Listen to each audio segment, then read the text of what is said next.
recorders, high speed. Check all batteries. Minus 50. Arm. Arm. 40. Check inverters.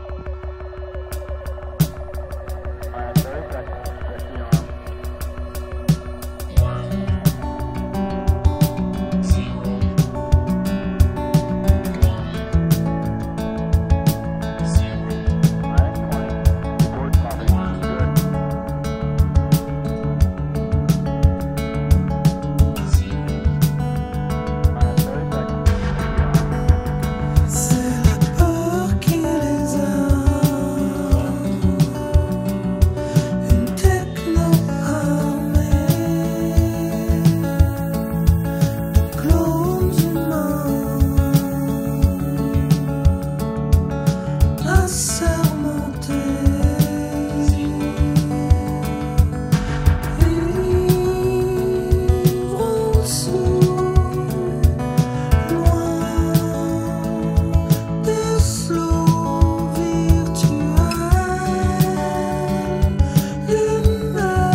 Et là, c'est Jeff Bezos, l'homme le plus riche du monde, avec sa fusée Blue Origin, la fusion entre l'IA et les cerveaux, et puis la suppression du risque, notamment grâce au données à la carte et les manipulations génétiques.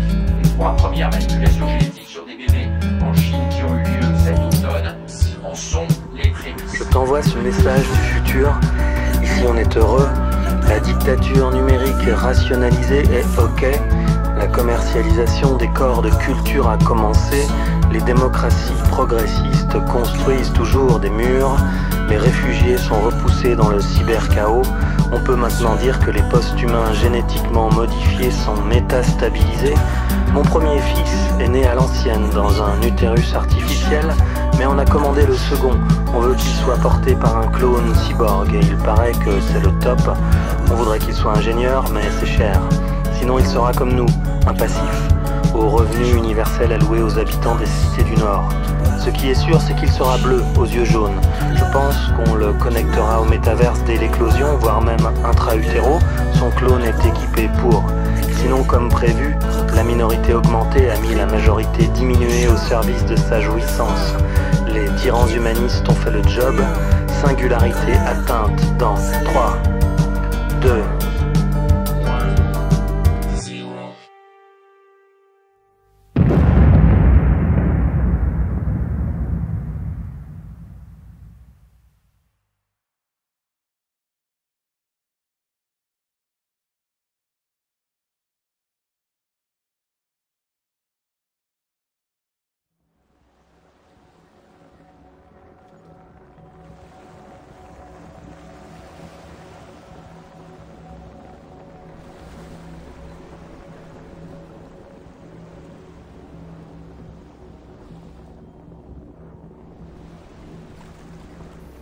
Eh bien, bonjour à toutes, bonjour à tous. Ce que vous venez d'entendre, c'est un titre sur lequel j'ai travaillé cet été. Alors, c'est une proposition. Cela ne veut pas dire que cette chanson figurera dans le spectacle de Calreco. Ça ne veut pas dire non plus qu'elle sera sur l'album. Je n'en suis pas encore au stade où j'ai trouvé l'esthétique qui conviendra au projet, où j'ai vraiment défini un cadre artistique, musical. Mais voilà, je commence à poser des jalons et j'avais envie de vous proposer aujourd'hui pour ce premier épisode de la saison un titre filmé. Alors j'espère que ça vous aura plu. Nous voici donc rendus dans la saison 2 de Calreco. Et aujourd'hui, je vais vous proposer un épisode un peu différent. C'est le premier du genre. Il va se démarquer pour lancer cette saison. Pas d'invité aujourd'hui, mais une réflexion personnelle. Et puis aussi comment les entretiens menés dans la saison 1 ont transformé ma pensée ou pas, et comment j'envisage la suite de ce projet, l'évolution de Calreco en ce qui concerne l'écriture du spectacle, la composition de la musique, l'écriture de la fiction, et puis les contenus un peu différents qu'on envisage avec Stéphane de partager cette saison. Voilà donc ce que je vais évoquer dans cet épisode 0. Alors d'abord, comme je vous le disais, une petite réflexion. Je voulais revenir sur le fil rouge de ce podcast. Si vous ne découvrez pas Calreco avec cet épisode, vous savez que le vent me ramène toujours à cet antagonisme entre matérialisme et idéalisme, qui sont avant tout des notions philosophiques. Alors pour commencer, ce qu'on peut faire, c'est que je vous en donne la définition officielle, comme ça on sait de quoi on va parler. Alors pour le matérialisme, en philosophie, le mot matérialisme signifie que l'on considère que la matière constitue tout ce que nous connaissons physiquement, qu'elle est une donnée objective et scientifique qui doit prédominer dans notre analyse du monde. Seule la matière existe réellement. La conscience étant le produit supérieur de la matière, la conscience n'est que le produit supérieur d'un organe matériel qui est, je vous le donne en mille, le cerveau. On ne peut donc séparer la pensée de la matière pensante. Pour le matérialisme, la conscience est une résultante de l'évolution matérielle. Bon, c'est clair. Définition de l'idéalisme maintenant. Alors autant tout le monde semble d'accord sur la notion de matérialisme, dont on peut donner une signification assez claire, autant l'idéalisme est plus difficile à cerner, et c'est assez logique, c'est même ontologique, car l'idéalisme porte en lui son caractère complexe, et peut-être même indéfinissable, car il est bien plus difficile de définir l'idée d'une table que de définir la table elle-même. L'idéalisme de Platon se distingue de celui de Descartes, de celui de Berkeley, de Kant ou de Hegel. Mais allons-y, donnons une définition puisqu'il le faut. Pour l'idéalisme, ce qui précède toute chose, c'est l'idée, la conscience. Pour l'idéalisme, la conscience prime sur la matière est la résultante de la pensée qui l'a fait exister. La nature, le monde, l'univers matériel ne seraient donc que des produits de la conscience humaine. Alors évidemment, instinctivement comme ça, cette proposition nous semble moins logique, tant nous pensons que les objets et le monde extérieur existent indépendamment de nous. Mais c'est pourtant celle qui me semble la plus juste.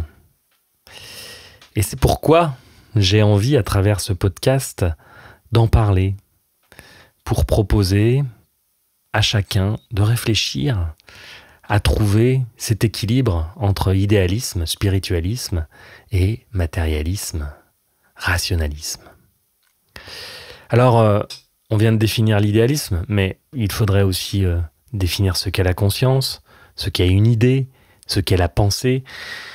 Bon, ça serait un peu long et je ne vais pas passer l'épisode à faire des définitions, mais je pense que vous avez compris l'essence de ce qu'est l'idéalisme sur le plan philosophique. Et on va partir là-dessus.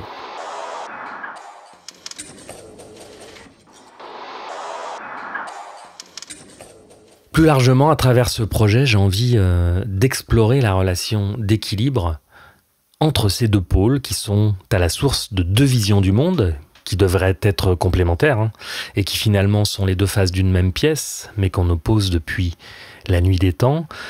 Deux visions qu'on peut réunir dans un concept plus vaste, le concept taoïste du yin et du yang, matérialisme, rationalisme ou encore physicalisme, face à l'idéalisme ou le spiritualisme. On peut également illustrer ce concept de yin et de yang avec les notions suivantes: positif, négatif, action et passivité, le masculin, le féminin, la terre et le ciel, la nuit et le jour, la lune et le soleil, la zététique et le complotisme, les pro-vax et les anti-vax, etc., etc. Dans notre environnement social, politique, relationnel aujourd'hui, je ne sais pas si cet équilibre est possible, tant les esprits et les égos blessés sont tendus. Il n'y a qu'à se rendre sur X, anciennement Twitter, pour s'en rendre compte. Les matérialistes, les tronches en biais, les technocrates au pouvoir, les rationalistes en toute discipline ont du mal à se projeter en dehors de la matière. Et moi, j'ai une vraie interrogation. Comment leur système de pensée fonctionne-t-il ? Ne font-ils à ce point aucune confiance en leurs ressentis, en leurs intuitions, plus globalement aux événements métaphysiques qui émergent chaque instant en nous et autour de nous? Comment font ces gens ? Quand on est matérialiste et qu'on ne peut pas nommer un phénomène, eh bien on dit qu'il n'existe pas. Quand on veut tuer son chien, on dit qu'il a la rage. Pourtant, tout indique que l'univers est complexe, conscient, multiple et infini. Le postulat selon lequel le cerveau produirait la conscience est poussiéreux et remis en question par de nombreux scientifiques. Alors, pour cela, je vous renvoie à l'excellente chaîne YouTube Lueur qui traite très très bien de ces questions. Le paradigme scientifique qui sert de cadre à la réflexion des rationalistes est comme une prison qui les empêche de voir au-delà, et donc le dialogue est compliqué. Comme je le disais, matérialisme et idéalisme sont les deux faces d'une même pièce. Alors il ne s'agit pas de jeter le bébé avec l'eau du bain, nous avons besoin de ce cadre de réflexion cartésien et rationnel pour... J'ai laissé passer la moto, car aujourd'hui j'enregistre chez moi. Nous avons besoin donc, je disais, de ce cadre de réflexion cartésien et rationnel pour dealer avec le monde sensible, avec la matière, mais il ne peut être le seul outil de définition du réel. La guerre entre complotistes, je dirais plutôt dubitationnistes et zététiciens rationalistes, entre vax et anti-vax, est l'illustration de cet antagonisme et de cette difficulté à dialoguer. L'approche rationnelle des questions métaphysiques issues des Lumières est caractéristique de la modernité.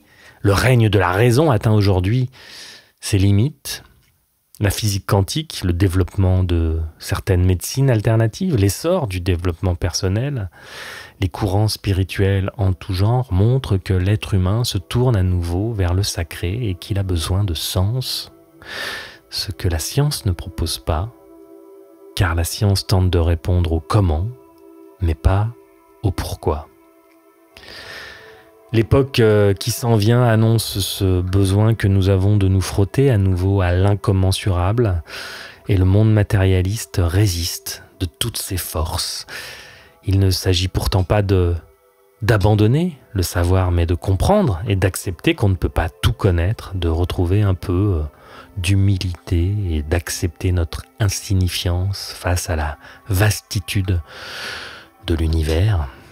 Alors ça va être compliqué, mais je suis persuadé que trouver l'équilibre entre ces deux forces, ces deux concepts, ces deux façons d'envisager le monde est l'une des clés pour que notre humanité passe un palier civilisationnel. Et c'est bien ce dont il est question dans cette étrange époque, ça passe ou bien ça casse. Le rationalisme veut nous emmener sous l'égide du progressisme dans une société technocratique dans laquelle l'humain perd ses repères et n'aura bientôt plus sa place. C'est l'horizon transhumaniste qui est déjà en marche, en marche, en marche. Pourtant, quel est le sens de l'existence, je vous le demande, si ça n'est pas de progresser ensemble dans notre humanité? Moi, je veux bien qu'on fasse le même constat que Hobbes, qui découle d'une vision matérialiste, à savoir que ce qui mobilise l'être humain, c'est son égoïsme et la recherche constante de son intérêt privé. Pourquoi pas? On est encore à notre époque dans ces considérations, c'est vrai. Mais on n'est pas obligé de penser que notre égocentrisme est une fatalité. Et les observations et propositions de Hobbes datent de 4 siècles. On pourrait passer à l'étape suivante, aller vers la sagesse, vers la compréhension de soi, vers la compréhension de nos mécanismes inconscients, individuels et collectifs pour se diriger vers un apaisement mérité. Je pense que c'est un but qu'on pourrait se fixer parce qu'il me semble qu'on n'a pas vraiment de choix, même si d'aucuns nous voient poursuivre sur notre lancée en réglant les problèmes à coups de progrès technologico-transhumanistes. Alors c'est vrai que si on demeure le cul vissé devant la télé, le grand miroir de l'être humain, les yeux rivés sur l'écran du modèle américain, ça c'était pour la rime, modèle capitaliste qui s'auto-détruit, ce modèle qu'on nous présente comme le seul horizon possible, eh ben, si on reste le cul vissé devant la télé, on n'a pas d'autre choix que de rentrer dans le game, de participer à la compète. On y joue tous un peu, plus ou moins impliqués, plus ou moins mauvais joueurs, en oubliant qu'en voulant absolument gagner, on perd de vue l'essentiel, c'est-à-dire le partage et l'amour. L'amour dans une relation sincère à l'autre. Pourtant, qu'y a-t-il de plus satisfaisant que la relation à l'autre? Pas grand-chose. À la fin des fins, c'est ce qu'il nous reste. Parce qu'on se rend compte dans la relation à l'autre qu'il est notre miroir, qu'il est nous, que nous avons besoin de lui pour nous comprendre nous-mêmes et grandir, que l'amour, avec un grand A, reste ce qui nous a fait le plus de bien. C'est une vérité et c'est une conception idéaliste. Le matérialisme est à la source du capitalisme, il est à la source aussi du marxisme, ou compris comme tel. Et c'est à mon sens un problème, car oui, les conditions matérielles d'existence sont à l'origine de nos déterminismes et conditionnent nos vies, bien sûr. Mais les matérialistes de gauche ont eux aussi une vision trop étriquée de l'idéalisme. Ils s'arrêtent à la forme sans tenir compte de la conscience dans laquelle elle naît, tout simplement parce qu'ils ne peuvent pas envisager la conscience autrement que sous un prisme matériel. On pourrait approfondir cette question, mais il nous faudrait plusieurs épisodes. Sur le plan politico-philosophique, ce cher Jean Jaurès exprime parfaitement la question dans sa conférence devant les étudiants collectivistes en 1894. Alors, je cite: « En regard de la conception matérialiste, il y a la conception idéaliste sous des formes multiples. Je la résumerai ainsi. C'est la conception d'après laquelle l'humanité, dès son point de départ, a pour ainsi dire une idée obscure, un pressentiment premier de sa destinée, de son développement. Avant l'expérience de l'histoire, avant la constitution de tel ou tel système économique, l'humanité porte en elle-même une idée préalable de la justice et du droit, et c'est cet idéal préconçu qu'elle poursuit de forme de civilisation en forme supérieure de civilisation. Je veux montrer que la conception matérialiste de l'histoire n'empêche pas son interprétation idéaliste. L'équilibre, mesdames, messieurs, l'équilibre. Pourtant, la position philosophique qui domine encore aujourd'hui en Occident, eh bien, c'est celle de Hobbes, dont on vient de parler. En résumé, l'homme est un loup pour l'homme, la nature humaine est ainsi faite, le monde est une jungle, le système libéral est le moins pire, etc. C'est une vision plutôt sombre de l'humanité, mais que beaucoup partagent. les libéraux d'abord. Elle sert aussi de prétexte pour justifier toutes les violences du néolibéralisme. On pourrait objecter d'abord que l'homme est un loup pour l'homme s'il subit sa nature. Et il est vrai que le capitalisme est une idéologie construite sur ce rapport qui caractérise les relations humaines, domination, asservissement. Effectivement, les valeurs du capitalisme, compétition, individualisme, consommation, divertissement, travail, métro, boulot, dodo, ne favorisent pas la pensée et le retour à soi, le questionnement personnel, le connais-toi toi-même est pourtant, à mon sens, l'antidote au rapport de force prédateur-proie, exploitant-exploité qui régissent notre société néolibérale. Parce que lorsqu'on se connaît mieux, on s'aime mieux, et on a moins de mal à aimer les autres. Plus de compassion également. Et cela mène au collectif. Le connais-toi toi-même est de gauche. Hein? Spinoza écrit « Homo homini lupus et Deus », ce qui veut dire « l'homme est un loup et un dieu pour l'homme ». Et Frédéric Lordon, de poursuivre « Il peut être les deux ». Toute la question est de savoir dans quelles conditions institutionnelles il peut être davantage l'un que l'autre. Spinoza, toujours, préconise l'émancipation par la connaissance et la prise de conscience de nos déterminismes. La clé est donc, pour lui, la conscientisation du réel, comme pour Eckhart Tolle, mesdames, messieurs, l'acceptation du moment présent, l'acceptation totale de ce qui est, car nous n'avons que ça, l'instant présent, et dans l'instant présent, il y a tout, il y a nous, c'est là qu'on se trouve. L'ego et l'individualisme sont au centre des préoccupations des capitalistes et c'est en effectuant un travail sur les égos individuels et collectifs, en conscientisant la dualité, en se tournant vers sa propre spiritualité, en se donnant accès à la pensée, à la philosophie en tant que discipline émancipatrice, puisqu'elle a pour but d'atteindre la sagesse. C'est en faisant tout ça qu'on évitera de tomber dans le piège tendu par notre inconscience. Attention, il ne s'agit pas seulement d'étudier et de comprendre les philosophes et les grands maîtres, il s'agit également de mettre en pratique et de travailler à être meilleur pour soi et pour les autres. L'époque et les systèmes fabriquent les types d'hommes car il y a une infinité de façons d'être humain. La vie est en mouvement, rien n'est gravé dans le marbre et on peut penser que nous sommes voués à l'évolution et que les rois clandestins qu'évoque ce cher Michel Maffesoli dans l'un de nos entretiens, les rois clandestins, donc, c'est-à-dire les valeurs de partage, le sacré, les valeurs collectives, vont émerger en même temps qu'un être humain plus mature et bienveillant. C'est ce que j'espère et c'est ce que je crois. C'est une erreur de réfuter toute transcendance, et d'ailleurs, on n'est absolument pas obligé de l'adosser à la religion, même si nombre de penseurs idéalistes comme Descartes ou Berkeley l'ont fait. On est restreint obligatoirement dans notre appréhension du monde si l'on refuse de se laisser imprégner par l'intuition, par l'indéfini, pour envisager le réel. Alors c'est compliqué, ça fait peur parce qu'on ne peut pas s'appuyer sur du concret, et c'est là qu'intervient le travail sur soi. On y revient, le « connais-toi toi-même » qui nous permet de faire preuve d'une raison maîtrisée et d'intégrer dans nos prises de décision le subtil et l'indéfini. Je pense que l'idéalisme, au sens philosophique, conçoit l'univers comme une conscience infinie, que chaque objet, chaque son, chaque forme vivante est une partie du tout. Sentir profondément et intimement qu'il émane de la nature une intelligence universelle qui habite tout le vivant et tenter de garder le contact permanent avec cette profondeur, c'est cela, être idéaliste.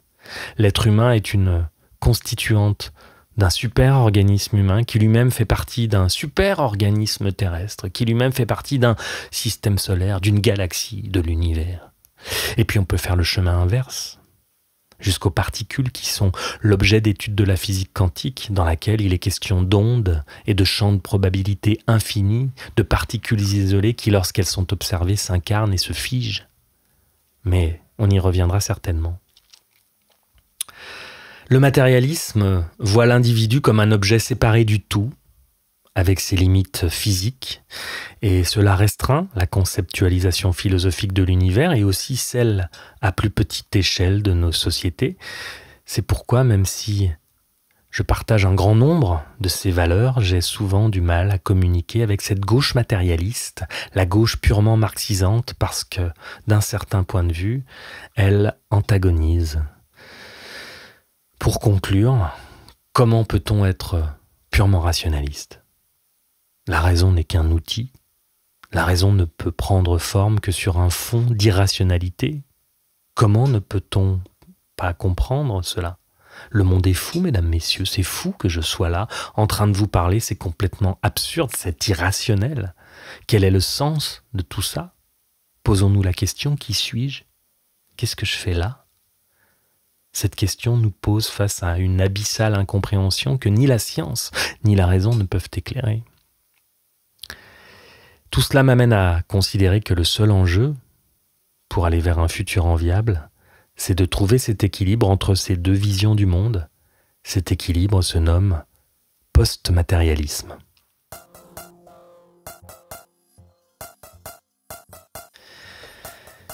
Voilà, c'était ma réflexion, celle que je voulais vous livrer dans cet épisode 0 de la saison 2 de Calreco. J'espère que j'ai pas été trop long, trop barbant. Dites-moi en commentaire si c'était chiant et je ne recommencerai plus, c'est promis. Il y a beaucoup à dire sur le post-matérialisme. Nous l'évoquerons plus en détail dans d'autres épisodes, notamment avec certains de nos invités dans cette saison 2. Et puis, nous en parlerons aussi sur Patreon, que nous allons vraiment investir cette saison. Donc Patreon, venez nous rejoindre sur Patreon, vous y trouverez des contenus inédits, la suite de certains épisodes, dont ceux de Louis Fouché, Étienne Chouard, Corinne Pelluchon, François Boulot, le précepteur et d'autres. Et puis des contenus un peu différents, des réflexions encore que j'ai envie de partager avec vous. Et nous aimerions aussi créer des rendez-vous en visio pour que nous puissions échanger directement. Bref, rejoignez-nous là-bas, le lien est en description. Cela nous permettra aussi de doucement gagner en autonomie financière et de pouvoir continuer à faire grandir ce projet. Alors ce projet, qu'en est-il justement pour cette saison 2 ? Eh bien, je vais vous en dire plus. D'abord les entretiens de Calreco, ce qu'on a proposé dans la saison 1, eh bien on va continuer, on va poursuivre sur notre lancée avec nos interviews. Toujours dans le même esprit, des personnalités avec qui on va évoquer des sujets politiques, philosophiques et bien sûr le futur, 2096, car l'idée c'est toujours de s'inspirer de ces rencontres pour nourrir l'écriture de la fiction Calreco. Quelques thèmes comme ça à la volée, la conscience, le matérialisme économique, les psychédéliques, les médias, l'astrologie, la puissance historique du patriarcat, le hip-hop, l'art et le social, toujours le transhumanisme évidemment, la technologisation de la société, le tournant sécuritaire que prennent nos politiques, l'écologie, bref, il y aura de quoi discuter, je pense. On va avoir de très chouettes invités, mais je vous laisse la surprise. Et puis, dans cette saison 2, on a envie d'innover un petit peu. Alors, on va vous proposer une playlist qui s'intitule « Les plébéiens de Calreco ». Car on s'est dit qu'il n'y a pas que les, ouvrez les guillemets, experts, fermez les guillemets, qui ont des propos intéressants à nous dispenser. Tout le monde a des choses à dire et à redire. Dans l'idéal démocratique, chacun doit pouvoir s'exprimer et on a eu envie, nous, de donner la parole à madame et monsieur tout le monde. Alors on va vous proposer cette saison des entretiens avec vous, avec ceux qui ont envie de parler, de donner leur point de vue sur le monde et sur le futur enviable ou non qu'ils imaginent. Cette série d'interviews a pour nom les plébéiens de Calreco, car la plèbe, c'est nous. Alors j'en profite pour lancer un appel. Si vous voulez vous exprimer au micro de Calreco, envoyez-nous votre demande par mail. Dans un premier temps, je pense qu'on rencontrera en priorité nos interlocuteurs à Lyon ou autour de Lyon, car c'est ici que nous sommes cette année. Mais vous pouvez tenter votre chance, car il se peut que lors de nos déplacements, nous passions près de chez vous. Et dans ce cas, on fera un saut pour discuter un petit moment. Qu'est-ce qu'on va vous proposer d'autre sur la chaîne ? Les réflexions comme celles que je viens de faire en début d'épisode. Eh bien oui, je pense que je vais donner mon avis sur certains sujets. Je le ferai sur Patreon. Je vous l'ai dit, nous allons développer Patreon avec les bonus des épisodes en ligne sur YouTube et les plateformes de stream, parce que nous parlons généralement assez longtemps avec nos invités, et nous vous proposons donc sur Patreon, en contenu inédit, la suite de ces conversations que nous avons eues. Chaque bonus dure entre 30 minutes et 1 heure. Il s'agit donc d'un podcast à part entière, mais qui restera sur notre profil Patreon pour ceux qui ont envie de faire un pas de plus avec nous. Par ailleurs, je proposerai aussi des formats un peu plus courts dans lesquels j'explore, comme je vous le disais, plus en détail certains sujets comme le lien entre conscience et physique quantique, les expériences psychédéliques que j'ai pu faire. Et puis j'ai aussi en prévision un épisode sur François Bégodeau. Bref, je vais tenter des choses. Il y aura également cette saison sur Calreco un documentaire. Un documentaire qui s'intitule Pérou psychédélique. Parce que oui, je vais tenter d'aller plus en profondeur dans l'exploration de la conscience. D'abord dans l'exploration de ma conscience, et je vais essayer d'en témoigner.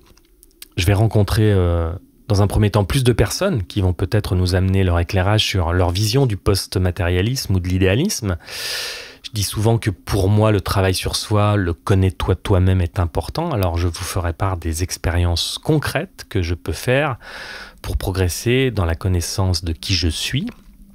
Je n'oublierai pas néanmoins de lier tout ça à la matière et au concret, l'équilibre, toujours, au concret, au social, au politique, car c'est ce lien que je veux faire. La conscience doit infuser le corps et les corps. Elle doit infuser également le corps social. On ne peut négliger ni la conscience ni la matière, c'est important. Et donc, je vais témoigner d'un voyage que je vais faire au Pérou en novembre prochain. J'y vais pour rencontrer ce pays qui m'attire depuis longtemps et aussi pour me rencontrer moi-même. Pendant ce voyage, je vais passer 10 jours en Amazonie pour faire une retraite, une diète de 8 jours, un travail sur moi profond, selon les principes de la médecine traditionnelle amazonienne, qui inclut la prise de plantes maîtresses, dont l'ayahuasca. Je vais donc vivre pendant 8 jours dans une cabane en bois, avec pour seul compagnon un hamac, une moustiquaire et ma propre production onirique. Et je vais tenter de revenir de là-bas avec un témoignage qui fera l'objet d'un documentaire audio qu'on mettra en ligne à mon retour. Et puis la fiction de science-fiction, Calreco 2096, eh bien, où en sommes-nous ? Cette histoire du futur qui s'inspire de mon histoire et des rencontres que je fais dans le cadre de Calreco et en dehors aussi. J'avais dans l'idée au départ de l'écrire rapidement pour pouvoir la proposer sans trop de délai sur la chaîne. Mais je vous avoue que les rencontres que nous avons faites m'ont donné l'envie de poursuivre le processus créatif et d'attendre le bon moment pour livrer ce récit dont Calreco est le héros. Donc je ne sais pas quand ça sortira, mais ça sera de toute façon le bon moment. Le spectacle, Calreco sur scène, eh bien, je travaille dessus. Pour l'instant, c'est un set d'une dizaine de titres qui ne sont pas encore écrits, qui doivent l'être de toute façon pour fin janvier 2024, puisque nous allons être en résidence de création du spectacle de Calreco à l'Amalgame, qui est une salle de musique actuelle à Yverdon-les-Bains en Suisse. Donc ça me laisse peu de temps pour écrire ces chansons, mais dans l'urgence parfois on travaille mieux, enfin on va y croire en tout cas. Une résidence, c'est un temps de création pendant lequel on se retrouve sur un plateau, artistes et techniciens, pour finaliser le spectacle. Ce sera donc la première étape de ce projet sur scène, et il y en aura bien sûr d'autres. Pour l'instant, donc, je pars avec Stéphane Terris, qui est ingénieur du son de ce projet pour les podcasts, mais qui est aussi ingénieur du son pour le live. On cherche un régisseur lumière, je ne l'ai pas encore trouvé. Et puis avec moi sur scène, il y aura mon camarade depuis longtemps à la batterie, David Granier. Et nous serons donc en concert, le premier concert de Calreco, fin janvier à Yverdon, pour la première date sur scène. L'album maintenant, on va parler un peu de l'album, c'est un peu comme la fiction, je vais prendre le temps, d'abord parce qu'un album c'est un gros budget et nous sommes indépendants, donc il faudra trouver le financement, on n'en est pas encore là. Et puis surtout, il faut des bons titres. Certaines chansons écrites pour le spectacle figureront peut-être sur l'album, sûrement, mais le contraire est aussi possible, parce que je veux réussir un joli disque et je vais prendre le temps d'attendre que les bonnes chansons viennent à moi. Et puis, enfin, peut-être que nous allons développer la vidéo sur la chaîne YouTube, évidemment. Peut-être avec Thomas qui a réalisé le clip d'intro de l'épisode que vous écoutez. On se laisse cette possibilité de proposer aussi à l'avenir du contenu vidéo, mais pour l'heure, rien n'est vraiment décidé. Alors voilà, chers amis, la saison 2 est lancée, j'en suis très heureux, j'espère que vous aurez plaisir à nous suivre. On se retrouve donc dès la semaine prochaine pour un nouvel épisode. D'ici là, respire, prends le temps et surtout, n'oublie jamais que tu vas mourir.